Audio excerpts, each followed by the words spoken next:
Oh my god!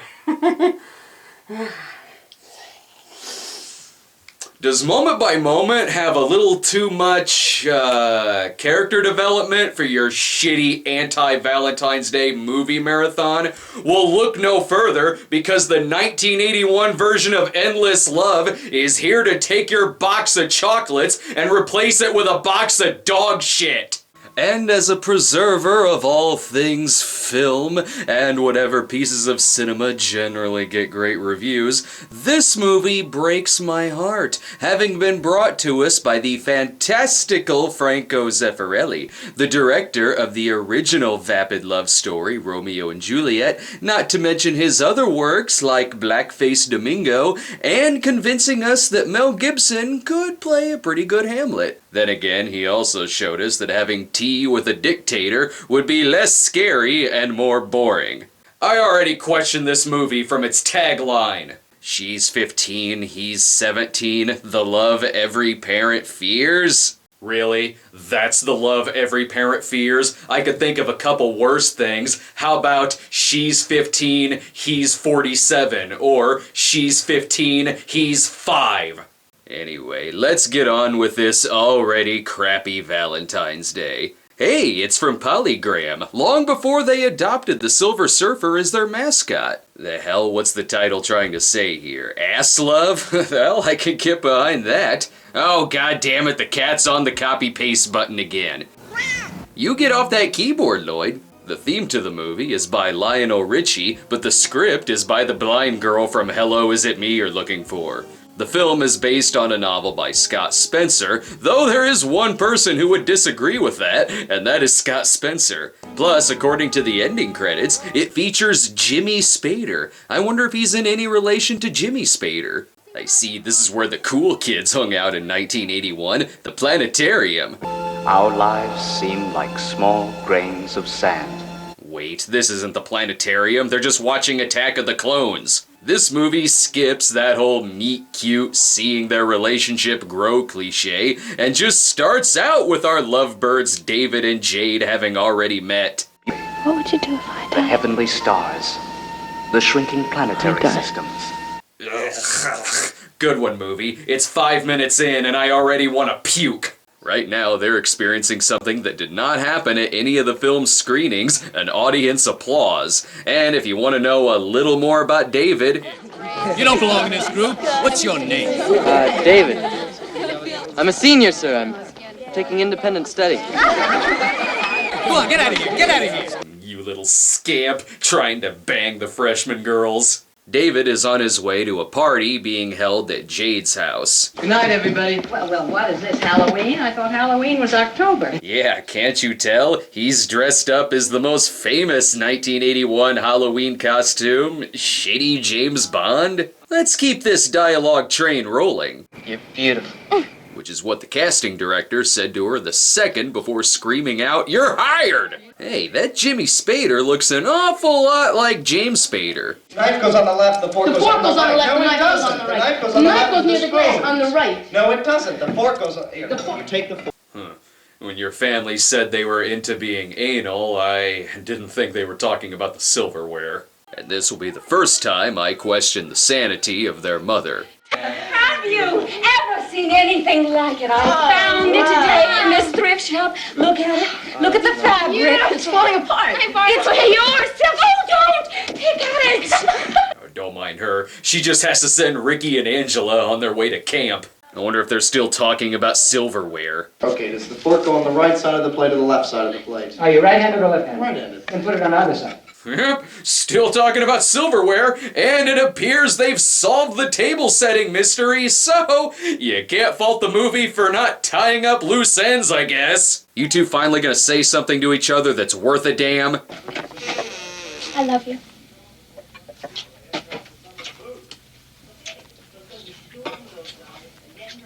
Where's that wine? Sorry, we drank all the wine so we could get through this tepid scene. You can tell it's an 80s movie because the kids are smoking. If you're wondering why James Spader is being so nice, it's because he finally got to bang Andy Walsh. Oh, I see the punk band has arrived. Let's hear it for Nick Cage and the Valley Girls. Hey, David, I've been looking all over for you. I thought you were gonna help us set up. Also, why are you banging my sister? He seems totally okay with what he just walked in on. Well, Pappy wants his trumpet. Bring it down when you're finished playing Doctor, please. Well, you heard him. Let's put this rectal thermometer to good use. This party's gonna be really awkward when David Hess and Giovanni Lombardo Radice show up. I've seen a lot of 80s movies with wild parties, but this is the first one where the fucking parents join in. Totally playing the guitar, you guys. Look at me, I'm totally playing the guitar. Now for our marquee act. My love, there's only you in my life. It wouldn't be a party without a lip-syncing contest. And why does she and her dad appear to have better romantic chemistry than she does with her boyfriend? This is weird. My endless love. Very topical. They're playing the theme song to that movie Endless Love, the only thing about this film that was a hit with audiences. I know more about Bella and Edward than I do about these two. All I know about David and Jade is that they like looking at each other when someone's covering a Lionel Richie song. At least Bella and Edward had biology class. If I want to see a better movie where someone named David bangs someone named Jade, I'll just watch the fucking movie Jade. You can't show me camera angles like this. I'm going to assume a slasher movie killer is watching them. Your father's right, though. It's getting late. I better go. And I got massive blue balls, so I gotta ejaculate acid. I have biology in the morning. Yeah, I have a French test. Well, now we know neither one of them have taken a chemistry class. Even the dad appears to be passing out with Whiskey Dick. Uh-oh, what's this? He's staying? This is so romantic. It's love at 483rd sight. Boy, would I hate to be the guy who has to go up to James Spader and say, "Dude, I'm banging your sister. Have you seen the new kids? He will set you on fire." The mom comes downstairs and catches them because, shock of all shocks, the two teenagers left alone with booze and a romantic fire might just have sex in front of it. Then it gets really, really goddamn weird.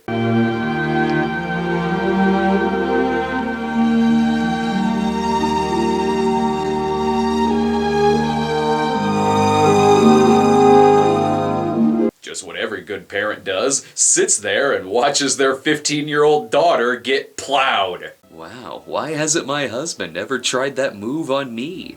I've seen a movie about a serial enema rapist, and this movie is creeping me out. I'm gonna go masturbate to thoughts of my daughter's vagina being penetrated. Bye! Ah, it's the love every parent fears. Cliché. This is the worst thing to happen to Chicago since renaming the Sears Tower. You sure you can look him in the eyes now, lady? You sort of invited yourself along for tomorrow morning. Well, you invited yourself to their underage sexcapades.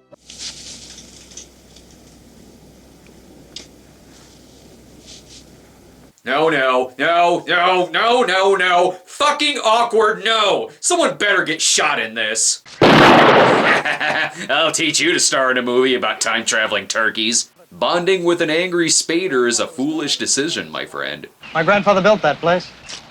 I'm going to rebuild the whole thing one of these days. That is if the Deadites stop wrecking the damn thing. Jade would love it.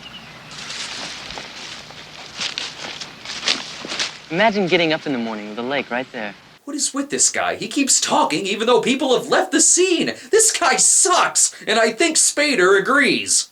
Just because you're fucking my sister doesn't make you part of the family. Oh yeah, but making out with your mom does. And if you have such a problem with this, why the hell were you being so nice to him earlier? If this family really exists, I think the Manson family would be a better choice. At one point, the dad catches David naked in his daughter's room and just watches, even after his toweled daughter walks in and closes the door. That's a thing that happened. He saw me. He's seen a naked man before.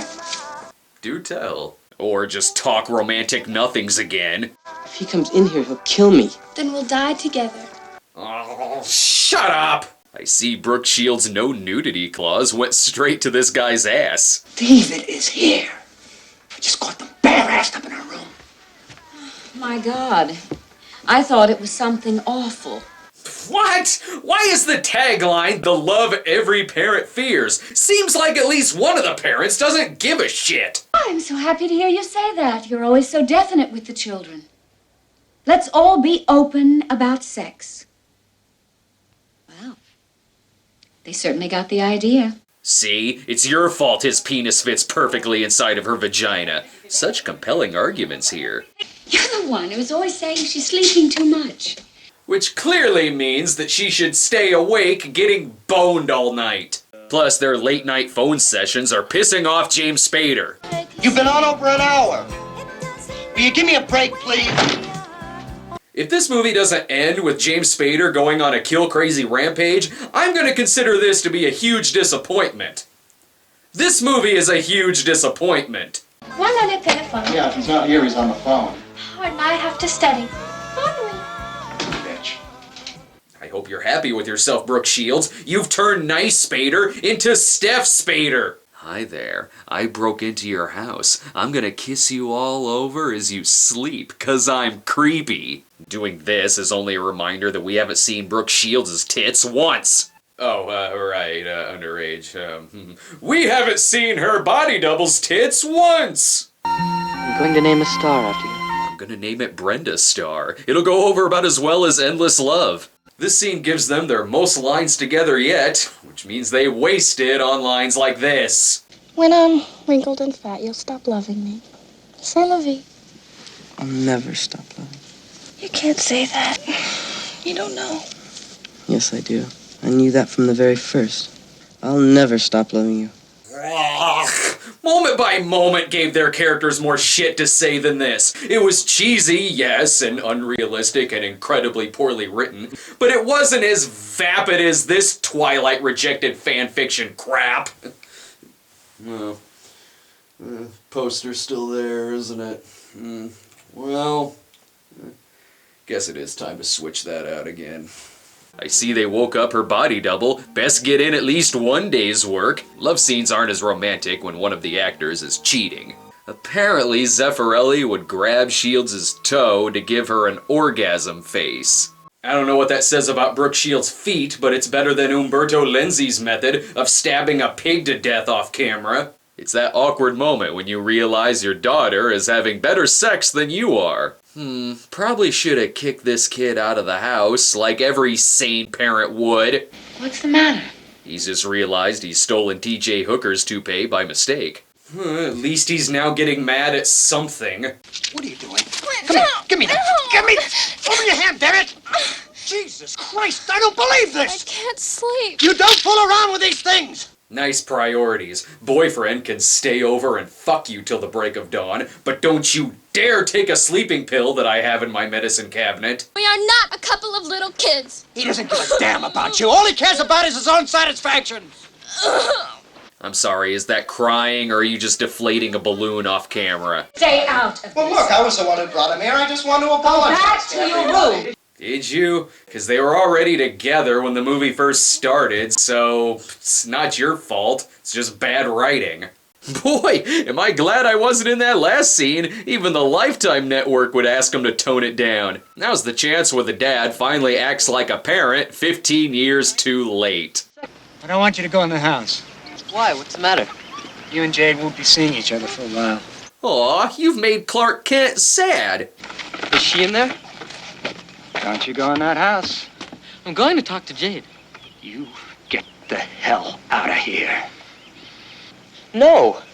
Okay, well, you're now trespassing, so I can kick your whiny little ass. Of course, this movie's told from the kid's point of view, so the reasonable adult is probably supposed to be the villain. And here comes the mom to make it worse. You and Jade have pushed this too far. Oh, and whose fault is that, hippie voyeur mom? Jade has her exam. Oh, my God. I am sounding like a mother. Don't inflict that on me, please. Yeah, God forbid the mother of 3 kids sounds like a fucking mom. Brooke Shields gets a lot of shit for this movie, which is slightly unfair. She's better than David. Shirley Knight, who plays the mom, even begged the director to cast anyone but Brooke Shields for the part. And Brooke's real-life mom didn't even want her to take the lead because she thought the role was simply Brooke just standing there looking pretty. Yeah, unlike the classic Blue Lagoon, which was just Brooke standing there looking pretty and breastfeeding. But seriously, this script is so bad that every actor sucks here. Oh well, except Spader, who is always awesome. In fact, why isn't Spader playing the lead? The man could have romantic chemistry with a ferret, and the dude is a constant source of intimidation, badassery, and erotic mischief. But no, let's give the lead to a Fabian understudy. Actor Martin Hewitt actually beat out 5,000 other people for this part. Wow, who are those 4,999 other people? Serial killers? Two hearts that beat as one. Oh, hey, an Olympics shirt. Does that mean this episode could also count as an Olympics tie-in? They're trying to be cute with this romantic montage of him missing the shit out of her headshot, but it's not so romantic when you play creepy music over it.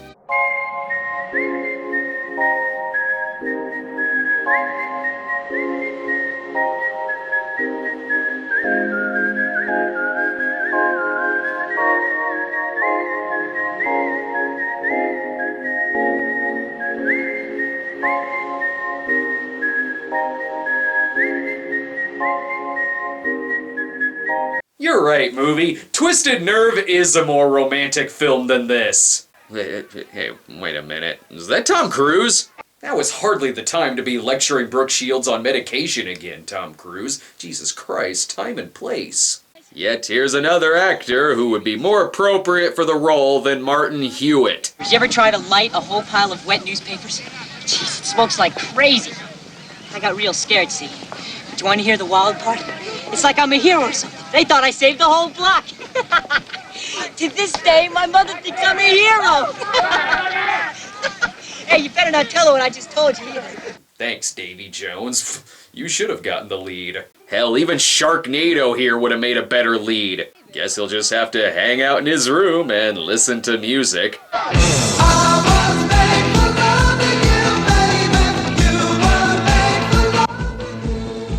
I didn't add that song to the soundtrack, but isn't that what every teenage boy listens to when they're abusing themselves with lotion and a gym sock? This must be the part where he becomes an adrenaline junkie and cock teases one of his friends. Here's where the movie really starts to piss me off.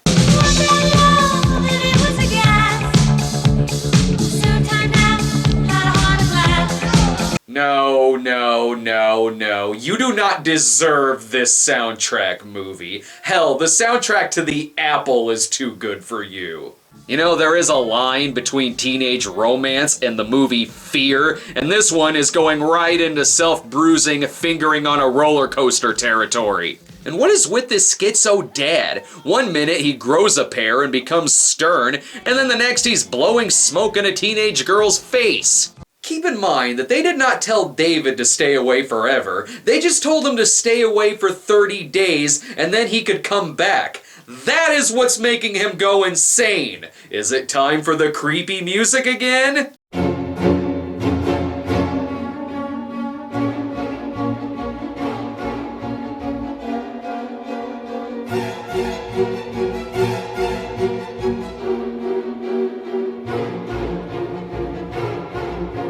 I'll fix them. I'll toss water on their deck and what the fuck is he doing? Don't take Tom Cruise's advice. I should remind you again that this is not a thriller, yet I am terrified of this guy. Most people would just throw pebbles at the window, but no, turning their house into the fog is the better option. Oh shit, you mean doing that caused a fire? Oh my god, I am completely shocked that this happened. Thank God you saved us, Man of Steel style Superman. Every relationship has a hurdle or two, so he burned their house down. At least he didn't try taking sleeping pills. Arson is one of the most grievous offenses to come before a court. Sure it is. It's the offense that every parent fears. Just listen to the music.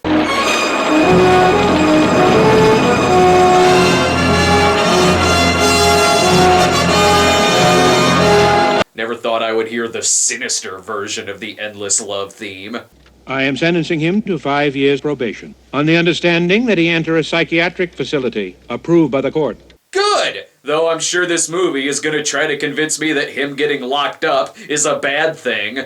Hey, it's Christmas in the asylum. He's gonna go off the deep end when the nuns make him sit on Santa's lap. Families, fall apart when the kid goes in the nut house. Or when a psychopath burns down someone's house because he's stalking their daughter, but whatever. Don't worry, you think about yourself. Yes, think about yourself. You've done so little of that this entire movie. Too bad her contract states that he's not allowed to see her breast in his dream sequences. Apparently, the judge's orders for him to not contact her in any way, shape, or form was merely just a suggestion. And now he's seeing visions? This is about as romantic as the second half of When a Stranger Calls. He's been locked up for 20 whole minutes. Oh, somebody help him! For once in your lives, goddammit, listen to me! Listen to your son! They're killing me! I'm dying! No, you're not dying. You're just a fucking whiner. Get the fuck out of here, Leonard! Go on, leave us alone! You want to take him home? Well, that's what you're gonna take home! You're right, son. Leonard is less crazy than you. We're taking Leonard home. Just kidding. They actually get him out of the insane asylum just 'cause, I don't know, now he's free to be Patrick Bateman, I guess. If all of this shit happens in the remake, it is gonna be the craziest fucking movie that's out in theaters now. And Wolf of Wall Street is still playing. This shot shows the greatness of what a man can do in a movie that's the worst of what a man can do. David's release is really doing a number on Dad's overacting. He burned down my house. I was told my family would be protected. He tried to burn me and my family to death. If that kid comes near me, or anybody in my family ever again, I'll kill him. That should teach him a lesson. Now he'll never try to contact it. Oh, you've gotta be kidding me.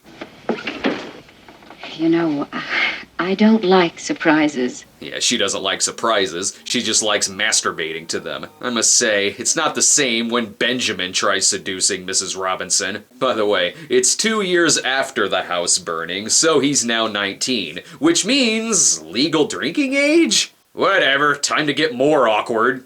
Tell me, that story you wrote about me, do you have a copy of it? It isn't just about you. It's about you and Jade and me. It's about a time I saw the two of you making love. I'm sorry, what? I was dazzled. I couldn't move. And it changed everything that night. Yeah, that'll happen when you stare at my ass thrusting inside your daughter. And just when I think the previous line can't be topped. That night that I came down and saw you with Jade and then made love to my husband, I was making love to you.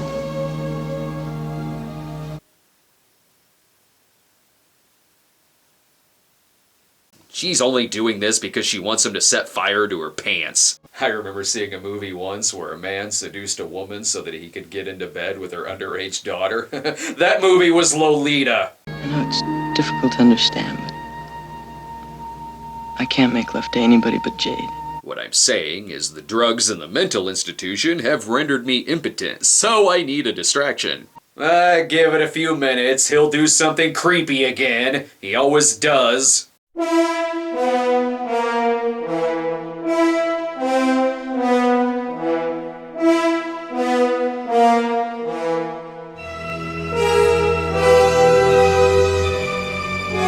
So David tracks down Brooke and, oh no, her dad and new stepmom coming at him from the opposite direction. Things are gonna get hilarious.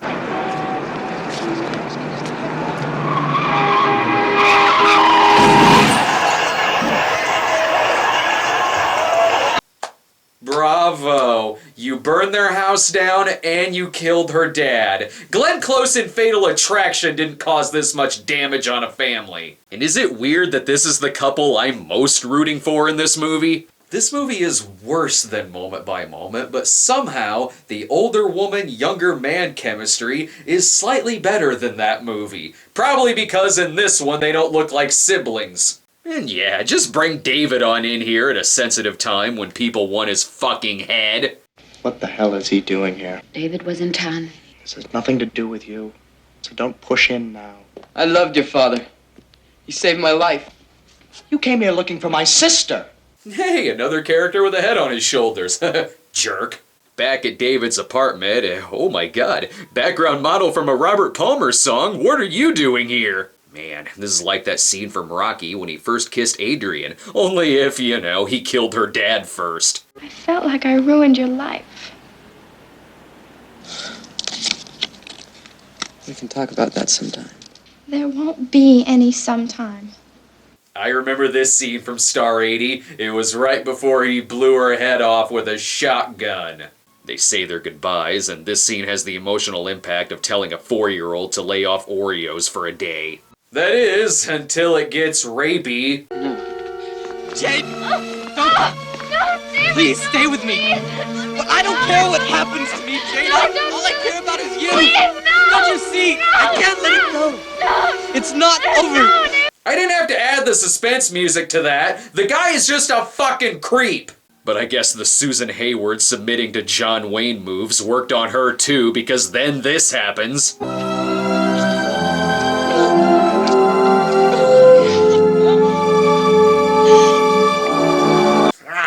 This is the kind of chemistry that causes meth heads to explode. None of this feels right to me.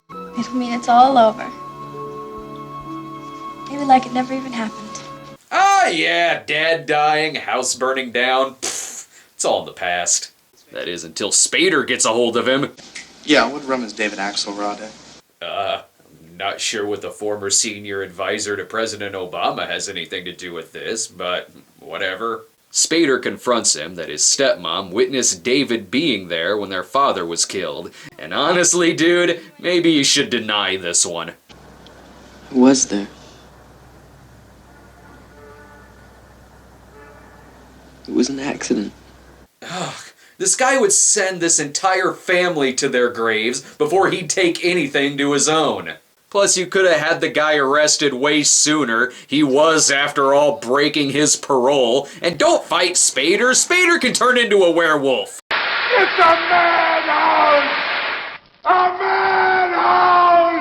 So what's the resolution of this goddamn thing? Well, in the book, he's sent back to the psychiatric ward for some more years, while Jade goes on to get married, and when he's released, he hooks up with and bangs a lot of women. In this, he's in jail, looks at her walking through his bars, and that's the end. This movie is like everyone's first time having sex. It's fucking awful! This movie was actually a success at the box office, but no one remembers it for that. They remember it as a fucking punchline, a horrible adaptation of a well-acclaimed book, and its many Razzie nominations. And in about a week, the remake of the fucking thing is coming out. You can't sleep, you can't eat, there's no doubt you're empty, your throat is tight. At least they're advertising it like it's a thriller. You know what? Fine. If you're gonna remake something, pick something that sucked to begin with. Of course, whenever that happens, you have a crowd that says, "Why is that getting remade? That movie was shitty!" And then when it's a good movie getting remade, it's, "Why is that getting remade? That movie was awesome!" See? You just can't win. Though, to be fair, it sounds like novelist Scott Spencer isn't quite winning in this instance either, as he stated that the newer version of the movie is an even bigger departure from the book than the god-awful 1981 version. But I should reserve judgment on this movie till I see it this weekend. It could very well be an excellent film. He was in town and your father was killed. I know.